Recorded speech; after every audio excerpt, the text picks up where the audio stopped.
sekarang itu kita tuh ngerasain juga ya, karena long covid ini adalah sebetulnya suara pasien. Jadi long covid itu bukan istilah medis. Nah, karena banyak sekali sekarang long covid dipakai, bahkan itu sampai ke tingkat parlemen ya kalau di UK ya. Kemudian di di USA juga sampai di di pemerintahan mereka, sampai di sini juga akhirnya sampai kan long covid gitu. Nah, cuma nih ada ya, karena memang dia juga bukan istilah medis ya. Jadi pihak medis juga berusaha untuk memberikan klarifikasi, menemukan definisi yang sesuai.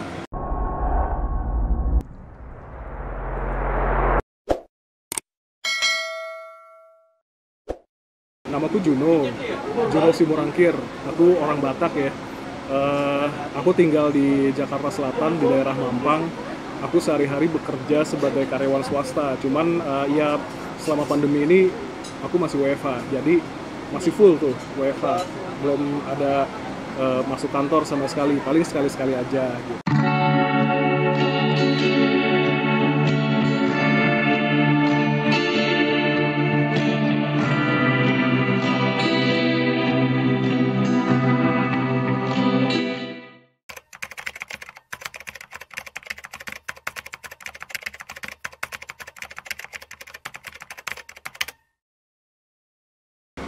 Iya, jadi ini karena long covid ya. Oke, gue cerita nih. Nah, kalau misalkan kita spesifik sebelum ditemukannya nama long covid gitu ya, gue sama teman-teman di body politik yang tadi itu sudah sering komunikasi gitu kan. Terus sudah semakin banyak juga orang yang ternyata mengalami hal yang sama gitu kan, sampai akhirnya gue dapat kesempatan untuk ketemu dengan WHO, Bang. Jadi mereka waktu itu lagi menghimpun suara-suara yang di luar Amerika dan Eropa gitu. Nah, kebetulan itu cuma ada beberapa. Untuk Asia kebetulan hanya ada gua, Indonesia, kemudian Hong Kong, sama kalau nggak salah Singapura. Jadi nggak banyak perwakilannya. Berarti Indonesia cuma satu? Cuma satu, gitu. Jadi dari situ gua bilang I'm from Indonesia gitu. Oh, oke, Juno, you're from Indonesia. Oke. Jadi mereka minta gua untuk ikut gitu. Jadi dikumpulin semua perwakilan dari negara-negara sebanyak mungkin gitu ya, terutama yang di luar Eropa dan USA gitu kan. Nah, dari situ kita ngobrol. Nah, ada satu orang namanya Dr. Elisa Perego yang dia kemudian meluncurkan hashtag long covid gitu. Jadi dia nge-tweet gitu ya, dia salah satu dari kita juga. Nah, dari situ kita, wah, ini oke nih kayaknya istilahnya, karena kita juga bingung gitu, ini sebetulnya kita mau namainnya tuh apa. Dari situ Dr. Elisa Perego ini dia juga mengalami keluhan-keluhan berkelanjutan. Dia kemudian meluncurkan hashtag long covid. Dari situ kemudian kita sepakat, itu kalau nggak salah bulan Juni ya, 10 Juni apa kalau nggak salah. Nah, 2020. Nah, kita sepakat tuh, oh iya cocok kayaknya long covid, karena kita belum tahu nih ngedefinisiin si keluhan ini tuh gimana gitu. Iya, ya kan. Jadi akhirnya oke, kita pakai long covid. Mulai dari situ kita suarakan sampai akhirnya teman-teman itu kan, jadi mereka itu apa ya? Mereka itu sangat concern ya dengan kayak gini-gini gitu, Bang. Kalau lu ada hal yang nggak beres, yang aneh dan belum diketemukan jawabannya, sementara di pihak yang harusnya mengetahui tidak tahu juga gitu kan. Akhirnya mereka juga membentuk satu movement, dan kebetulan di sana itu banyak dokter-dokter yang juga mengalami keluhan-keluhan berkelanjutan ini, sehingga dari sana, karena mereka juga ada aksesnya langsung ya ke ke lembaga-lembaga kesehatan itu gitu, sehingga akhirnya sama mereka kita banyak tektokan juga gitu, sampai akhirnya kita dapatlah akses ke WHO gitu. Nah, dari situ mereka kemudian mengumpulin suara-suara yang di luar Eropa dan Amerika. Ketemulah beberapa orang termasuk gua ya kan. Nah, di situ akhirnya mereka ajak, kita ada nih bulan depan WHO mau ngundang kita gitu. Jadi kita mau menyampaikan untuk pertama kalinya bahwa setelah lo sembuh dari COVID, ternyata lo masih mengalami keluhan-keluhan. Jadi mereka nih penasaran gitu kan, karena selama ini kan mereka fokus di pencegahan, tapi ternyata paskanya mereka juga penasaran. Akhirnya diundang gitu kan. Nah, bulan depannya, which is itu tanggal 21 Agustus, itu pertama kalinya kita live. Jadi kita bukan webinar juga, meeting gitu ya. Meeting itu banyak perwakilan dari negara-negara di luar Amerika dan Eropa, itu nggak begitu banyak, termasuk Afrika juga ada gitu. Nah, kita menyampaikan gitu satu persatu. Dari gua juga udah kasih laporan tertulis juga gitu. Kemudian gua sampaikan keadaannya seperti ini di Indonesia. Jadi untuk pemeriksaan pun sepertinya belum ada definisi yang tepat, karena para dokter juga masih kebingungan gitu, sehingga kita seringkali tidak tervalidasi istilahnya ya, kayak oh mungkin dibilang oh mungkin itu cuma di pikiran, padahal ini iya padahal ini sesuatu yang nyata. Kenapa gue bilang nyata? Lu bayangin, ada banyak orang yang mengalami hal yang sama, ribuan orang. Iya, bukan hanya halu, dialami oleh banyak orang gitu. Jadi di situ waktu itu kita menuntut 3R, recognition, rehabilitation, dan research gitu. Nah, WHO menerima dengan sangat baik. Setelah dari pertemuan itu kita ketemu langsung dengan Dr. Tedros, Bang. Jadi sekjennya langsung pentolannya WHO gitu. Nah, pokoknya kita sampaikan kita perlu recognition, rehabilitation, dan research. Recognition itu adalah kita tahu bahwa mungkin ini masih baru, tetapi yang penting pasien itu recognize, diterima keluhan-keluhannya. Jadi jangan kemudian dibilang ini adalah cemas ya, ini adalah di pikiran lo doang. Jangan gitu, jangan ditolak dulu gitu ya. Kemudian yang kedua adalah rehabilitation. Jadi setelah dari itu ada satu tindakan lagi, yaitu rehabilitasi. Bahwa memang setelah kita sembuh dari COVID, kita belum benar-benar sembuh. Kita perlu direhabilitasi, perlu diobservasi juga gitu. Dan yang ketiga adalah research. Karena prinsip kita gampang. Ini adalah penyakit baru. Jadi bukan nggak mungkin bahwa kita akan suatu hari menemukan satu metode atau alat diagnostik yang baru. Karena ada satu fenomena yang baru gitu. Jadi kita menuntut diadakannya research. Dari research itu kemudian kita akan tahu sebetulnya bagaimana sih yang terjadi gitu. Waktu itu langsung begitu kita ngobrol sama WHO langsung live di Twitternya, klarifikasi gitu. Apa sebutannya? Conference ya. Ya, conference, media conference di Twitter live. Dia bilang kami baru saja bertemu dengan perwakilan penyintas gitu. Jadi kita sangat menerima dengan baik, dan mereka menyampaikan ada 3R katanya gitu. Jadi disampaikan lagi sama Dr. Tedros. Nah, dari situ akhirnya mulailah long COVID menjadi naik namanya di dunia. Nama baru gitu. Jadi mulai direcognize, teman-teman di dunia kesehatan juga mulai ngeh gitu ya. Begitu juga dengan pasien-pasien. Jadi mulai dari itu kita menggaungkan nama long COVID gitu. Jadi sejarahnya dari situ, Bang. Nah, kebetulan memang untuk Asia itu perwakilan itu nggak banyak. Cuman Indonesia cuma satu gitu. Jadi disitulah akhirnya dari perjuangan kita, karena kita tuh prinsipnya kita nggak mau yang ya mungkin karena ngobrol sama orang luar ya, jadi mereka tuh rasa ingin tahunya tuh tinggi gitu. Jadi mereka tuh nggak begitu aja terima omongan dokter gitu ya. Dokter katakan bahwa mereka lebih mengobservasi lah ya. Mengobservasi, iya. Tidak mereka-reka. Dan mereka untungnya ya, mereka tuh ada dokter-dokter banyak yang juga mengalami hal yang sama gitu. Jadinya ya bantuannya tuh banyak gitu, Bang. Termasuk akhirnya kita dapat akses ketemu WHO. Sampai dengan sekarang kita udah 3 kali ketemu dengan WHO. Sekarang itu kita tuh ngerasain juga ya, karena long COVID ini adalah sebetulnya suara pasien. Jadi long COVID itu bukan istilah medis. Nah, karena banyak sekali sekarang long COVID dipakai, bahkan itu sampai ke tingkat parlemen ya, kalau di UK ya, kemudian di USA juga sampai di pemerintahan mereka, sampai di sini juga akhirnya sampai kan long COVID gitu. Nah, cuman nih ada ya, karena memang dia juga bukan istilah medis ya, jadi pihak medis juga berusaha untuk memberikan klarifikasi, menemukan definisi yang sesuai gitu ya. Jadi ada beberapa yang sudah kemarin sudah dikemukakan oleh Anthony Fauci ya. Anthony Fauci itu dari USA ya, dia untuk NIH dia mau memberikan definisi tentang long COVID yang baru. Jadi namanya post acute sequelae of COVID gitu. Memang sebetulnya kita gini, kalau kita sih belum bisa menambahkan apa-apa. Iya. Terakhir kita meeting dengan WHO itu tanggal 9 Februari. Itu kita global conference.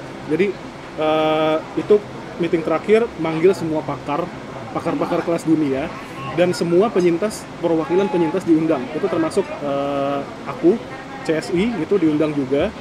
Jadi kita fungsinya di sana mendengarkan dan kita memberi masukan juga. Jadi mereka tuh gitu, mau dengerin dari pihak pasien tuh mau dengerin, diundang pasien gitu. Jadi kita ngerasa seneng gitu kan. Nama gue juga ada tercantum di undangan. Nanti kalau gue mau lihat, gue kasih lo. Ada Mr. Juno Simorangkir, COVID Survivor Indonesia, gitu. Jadi di situ adalah untuk menentukan definisi klinisnya. Itu mereka sampai ngundang pakar-pakar dunia, Bang. Dan dibikinin beberapa working group. Ada 3 working group 1, 2, 3. Gua kebagian working group 1 menentukan definisi klinis. Working group 2 itu menentukan diagnosa. Kemudian working group 3 itu untuk menentukan treatment. Gitu. Jadi di situ kita saling bertukar pikiran ya. Jadi gue sih sebetulnya nggak banyak ngomong juga karena gue juga anjrit, mereka pakai bahasa Inggris oke lah gitu ya. Tapi mereka tuh udah pakai bahasa Inggris terus istilah-istilah yang lebih komedis dan sebagainya. Iya, lebih medis tuh, yang lebih formal terus.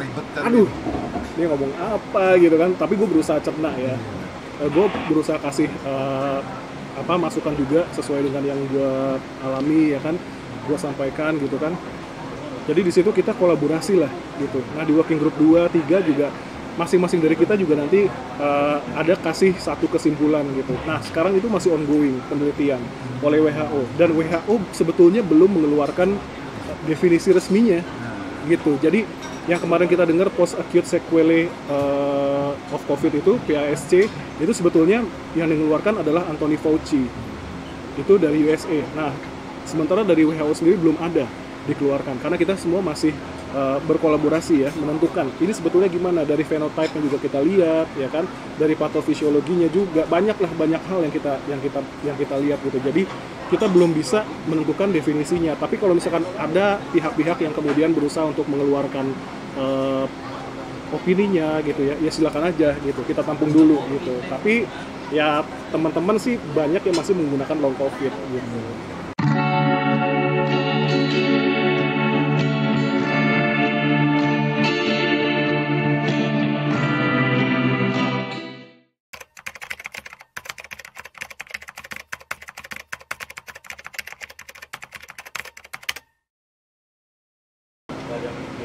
Ini berangkat dari rasa sedih ya dulu ya kan, perjuangan gua ya kan, bener-bener dulu itu kayak ngerasa nggak ada temen Sendiri ya. Iya, sebetulnya teman banyak memang, tapi dalam hal Cari ingin tahu. iya itu gua kayak jalan sendiri gitu. Jadi gua tanya sini-sini juga ya mereka mungkin nggak begitu concern juga gitu kan. Gue susah mencari orang-orang yang bisa diajak ngobrol tentang ini, kecuali mereka-mereka yang teman-teman survivor dari luar itu gitu kan. Nah gue mau apa yang gue rasakan dulu itu nggak dirasakan lagi sama orang-orang yang lain. Gue nggak mau mereka-mereka itu akhirnya kebingungan, ini sebetulnya gue kenapa sih gitu kan. Atau mungkin mereka-mereka juga yang mengalami stigma itu kan karena kurangnya edukasi, sehingga akhirnya ya itulah gue mengadakan satu grup komunitas. Awalnya kan di Facebook dulu, tanggal 1 Agustus tuh gue ingat banget, gue bikin pertama kali gitu kan. Membernya masih beberapa orang gitu. Dari situ tujuannya awalnya adalah supaya kita tuh punya wadah, kita bisa sharing satu sama lain, kayak apa yang gue rasain dulu. Jadi gue tuh dulu begitu gue ketemu body politik itu, gue ngerasa kayak gue nggak sendirian, ternyata ada banyak orang yang kayak gue gitu. Nah dari situ jadi itu adalah dasar gue mendirikan CSI, gue mau orang-orang tuh nggak merasa sendirian, mereka bisa punya tempat untuk sharing dan nggak merasa di judge gitu. Kalau misalkan kita cerita ke orang lain, biasanya kita tuh di judge, lu lebay gitu kan, lu cuman gitu doang gitu kan, itu juga nanti juga hilang sendiri gitu. Nah, hal-hal seperti itu sebetulnya yang nggak enak banget bang, kalau misalkan mau dikasih tahu ya, karena ya siapa sih lu curhat begini malah dapatnya kayak gitu, jadi guyonan, lu dibilang lu lebay, gua atau mungkin sesama pasien juga ada juga yang dia kemudian memberikan stigma, itu gampang mbak, saya waktu itu batuk-batuk udah selesai, cuman minum air jahe misalkan, padahal sebetulnya kita nggak boleh bersikap seperti itu gitu. Jadi ya itu salah satu tujuan gue juga bikin CSI, supaya kita semua ada tempat ya, ngerasa nggak sendirian, bisa sharing dan bisa dapat dukungan yang bagus gitu. Kalau kita dapat dukungan dari keluarga ada, tapi karena mereka kadang-kadang nggak merasakan apa yang kita rasakan, sulit juga gitu, kayak gitu. Terus kenapa namanya CSI? Kenapa memilih CSI? Karena gue pengen ini jadi satu wadah bersama gitu kan, ya terutama untuk sesama survivor Indonesia. Kalau misalkan kita ngomongin survivor secara global aja banyak bang, udah banyak sekarang gitu, dan itu akhirnya membingungkan. Kenapa? Dari segi bahasa juga akan membingungkan gitu, sehingga gua waktu itu lebih suka untuk bikin Indonesia gitu, jadi supaya kita punya dapat feel-nya gitu, sesama Indonesia gitu, kayak gitu sih. Terus sekarang udah berapa banyak itu members anggota dari CSI? Terakhir berapa ya? Udah 2100 ya kalau nggak salah di Facebook. Kemudian ada di Instagram juga. Instagram itu followers ya. Followers itu udah 7.000 something ya. Kemudian di Telegram juga udah ada 300-an. Ya segitulah kira-kira. Dari mana-mana saja sih mereka itu? Wah banyak bang. Jadi gue pernah bikin ini juga pendaftaran untuk teman-teman member. Itu ada yang dari Aceh sampai dari Papua itu ada. Jadi betul-betul semuanya gitu. Jadi ada di situ semua bangsa, semua suku di Indonesia itu ada. Setelah menciptakan CSI, sering nggak sih mendapat keluhan-keluhan dari para survivor? Terutama setelah mereka menjadi survivor. Bukan sering lagi bang, itu udah kayaknya hampir tiap hari lah, pasti ada gitu. Jadi ya akhirnya ya, nah ini juga sebetulnya yang dulu adalah concern gue juga, karena gue dulu merasa sendirian.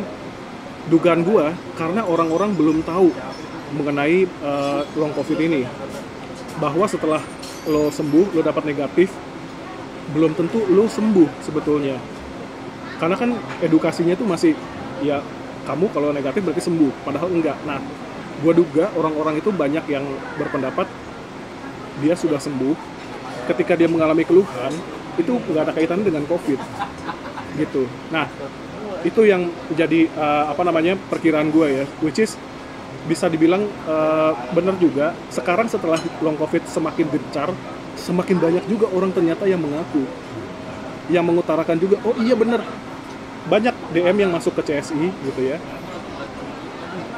Iya kak, bener gitu. Saya juga ngalamin rambut rontok misalkan. Oh iya, saya juga perut saya juga begini gitu. Oh iya, saya juga ada ini. Jadi di situ ketahuan. Dan mereka juga bener-bener belak-belakan ngomong, wah ternyata nggak cuma saya aja ya. Nah dari kata-kata itu kan ternyata kita bisa simpulkan bahwa selama ini mereka nggak tahu, atau tahu yang nggak bener, yang keliru gitu. Istilahnya wadah ini sangat bermanfaat sekali lah ya bagi para survivor ya.